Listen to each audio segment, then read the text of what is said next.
Assalamualaikum warahmatullahi wabarakatuh. Welcome to back my channel. Salam sehat, walaupun melarat tidak usah sambat, tetap semangat. Pada kesempatan siang kali ini kita akan membagikan video parodi lagi dari konten kreator Bang Agrifanani dan Mak Lampir Sekakmat Amin Rais dan sebagian dari netizen lainnya.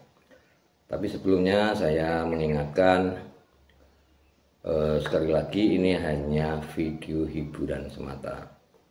Nah, tidak usah berlama-lama, kita langsung ke videonya. Cek itu. Tangkap! Adili! Tangkap! Adili! Jantung! Weh, Pak Tua tai. Emang segampang itu, Pak Tua? Hah? Nih saya kasih tahu ya, kalian itu enak banget loh hidup di zaman Pak Jokowi. Kalian mau hina presiden, mau caci maki presiden, bahkan kalian mau ngegantung presiden sekalian, nggak masalah tuh, nggak diapa-apain sama Pak Jokowi, ya kan? Padahal kalau beliau mau, kalian ini gampang tinggal dicomot satu-satu. Kalau beliau mau tinggal perintahin gitu kan, beliau yang punya kuasa.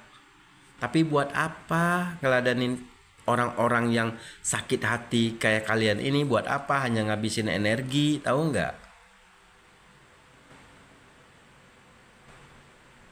Nih kalau kalian hidup di zaman Pak Soeharto, kalian udah hilang nggak karuan nih, hanya tinggal nama. Masih untung kalian hidup di zaman Pak Jokowi, bisa teriak-teriak seenak kalian. Saya masih penasaran nih, apakah di zaman Pak Prabowo nanti kalian masih berani kayak gini? Kita tunggu. Kalau nggak berani berarti kalian pecundang. Kalian hanya berani sama Pak Jokowi aja karena kalian tahu kalau Pak Jokowi itu nggak akan ngegubris, nggak akan ngebalas kalian gitu. Udah pernah antum terus jatuh belum deh? Jangan ya dek ya. Peranmu hanya sebatas hamba dan yang bercinta seolah-olah yang punya dudunya. Jangan ya dek ya. Hancur kamu dek. Jujur dek.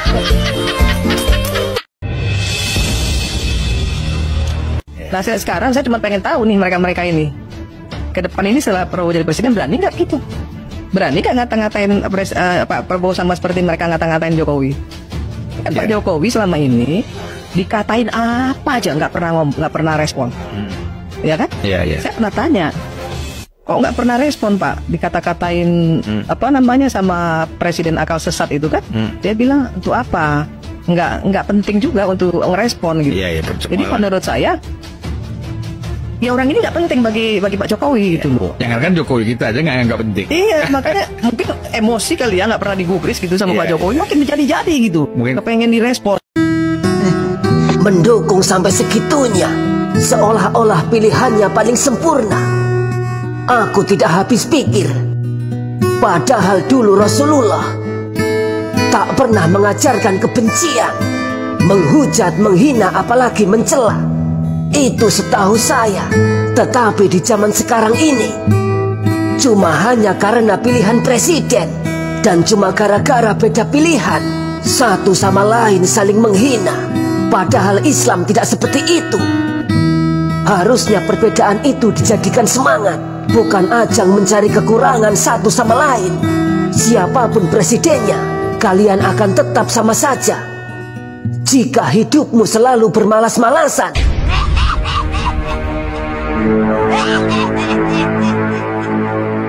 Tidak majunya negara ini karena itu. Karena itu. Coba sekarang saya sebut nama satu persatu.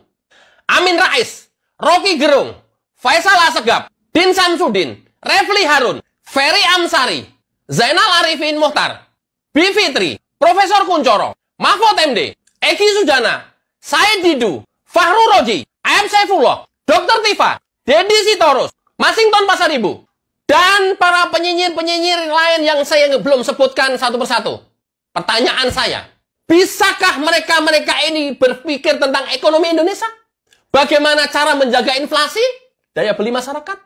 Bagaimana bisa membuat ekonomi Indonesia growth, bertumbuh 7-8%? Bisa mereka? Bagaimana cara menanggulangi COVID yang secara dunia benar-benar terpuruk? Indonesia jauh lebih cepat bisa melaju dan pulih. Mereka-mereka ini bisa gitu memikirkan APBN kita minim, tapi pembangunan masih bisa jalan. Mereka bisa gitu membuat iklim supaya investor asing bisa masuk ke Indonesia sehingga negara bisa tumbuh. Mereka bisa. Mereka bisa. Mereka bisa menurunkan tingkat kemiskinan. Mereka bisa menurunkan tingkat pengangguran. Mereka bisa. Berpikir itu bisa. Melakukan itu bisa. Yang dia tahu, yang dia bisa itu adalah bagaimana cara berebut kekuasaan. Hukum tata negara, ya, keputusan MK yang dianggap menguntungkan Gibran, dia juga pengen berebut supaya bisa berkuasa. Kan itu terus yang diomongin. Kekuasaan terus yang diomongin. Muaranya bagaimana dia bisa berkuasa terus. Atau muaranya bagaimana dia menjadi bagian dari kekuasaan itu.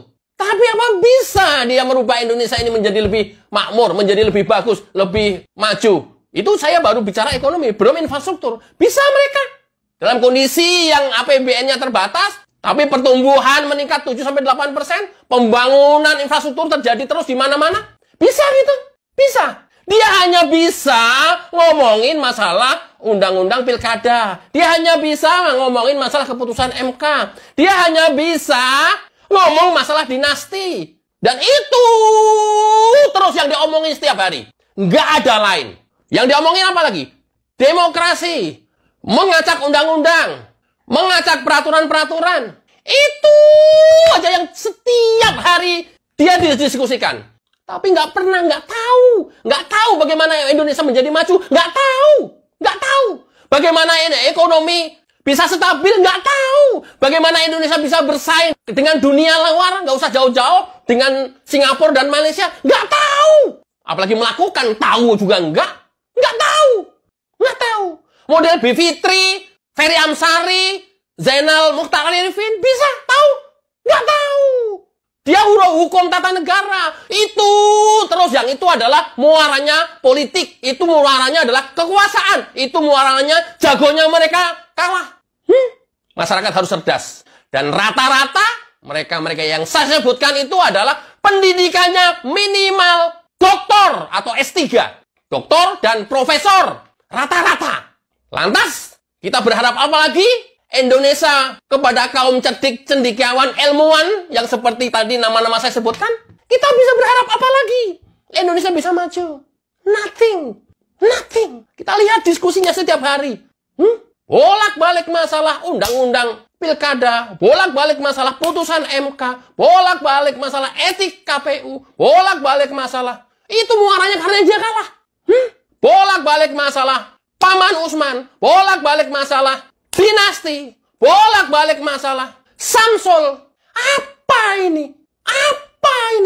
Loh, kalian kan cerdik cendekiawan. Kalian ilmuwan. Kalian dokter loh. Kalian profesor loh. Ini saya nggak tahu sampai kapan. Kita tunggu saja dan kita jalani. Pasca Jokowi, 5 tahun ke depan Prabowo, mudah-mudahan lebih dahsyat lagi. Dan lebih tegas lagi kepada orang-orang yang menyebarkan fitnah. Terima kasih. Wassalamualaikum warahmatullahi wabarakatuh.